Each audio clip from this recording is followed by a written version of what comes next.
আগামীকাল 1431-এর প্রথম দিবস, যাকে বলা হয় পয়লা বৈশাখ।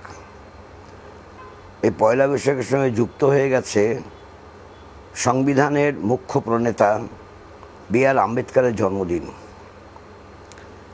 স্বাভাবিকভাবেই বছরটা 1431 সাল, যাতে বঙ্গবাসী ভালো মতো চলে, রাজ্যে শান্তি শৃঙ্খলার উন্নতি ঘটে এবং রাজ্যে যেভাবে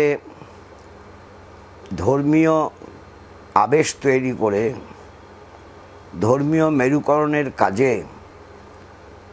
ভারতীয় জনতা পার্টি ও তৃণমূল কংগ্রেস যুক্ত আছে, তার বিরুদ্ধে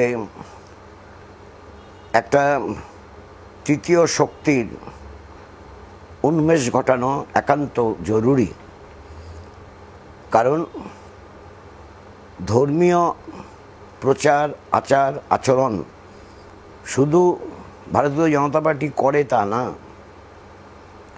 তৃণমূল কংগ্রেসও করে।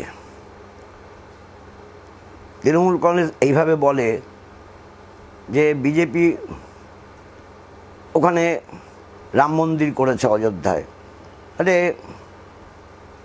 তারা বলে যে, তৃণমূল কংগ্রেস বলে যে আমরাও তো দীঘাতে, পুরীর ধাঁচে আমরা সেখানে জগন্নাথের মন্দির করছি। অর্থাৎ ধর্মীয় বিভাজনের রাজনীতিটা উভয়ে কিন্তু করে। 3 দিন পরে রামনবমী, আগামী 17 তারিখে। আমরা লক্ষ্য করে দেখেছি গত বছর রামনবমীতে বিজেপি এবং তৃণমূল কংগ্রেস শান্তি শৃঙ্খলা বিঘ্ন ঘটানোর কর্মসূচিতে যুক্ত ছিল।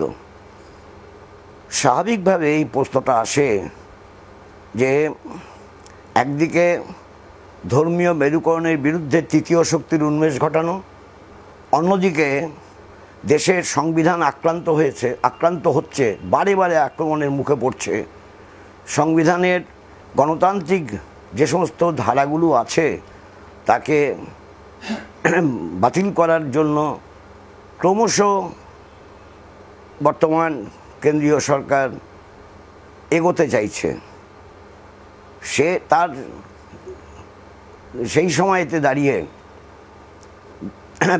Doctor B.R.. আম্বেদকরের জন্মদিনে শপথ গ্রহণ করা উচিত যে আমরা রাজ্যের শান্তি শৃঙ্খলা তাকে বজায় রাখার জন্য যেমন কাজ করব, ধর্মীয় মেরুকরণের ভিত্তিতে যে অষ্টাদশ লোকসভা নির্বাচন আসন্ন, তা বিজেপি এবং তৃণমূল করতে চাইছে, তার বিরুদ্ধে তৃতীয় শক্তির উন্মেষ ঘটাবো এবং সংবিধানের গণতান্ত্রিক যে ধারাগুলো আছে মানুষের স্বার্থে, তাকে রক্ষা করার জন্য শপথ গ্রহণ করব। এটাই হওয়া উচিত 1431-এর পয়লা বৈশাখের প্রথম দিনেতে আমাদের শপথ।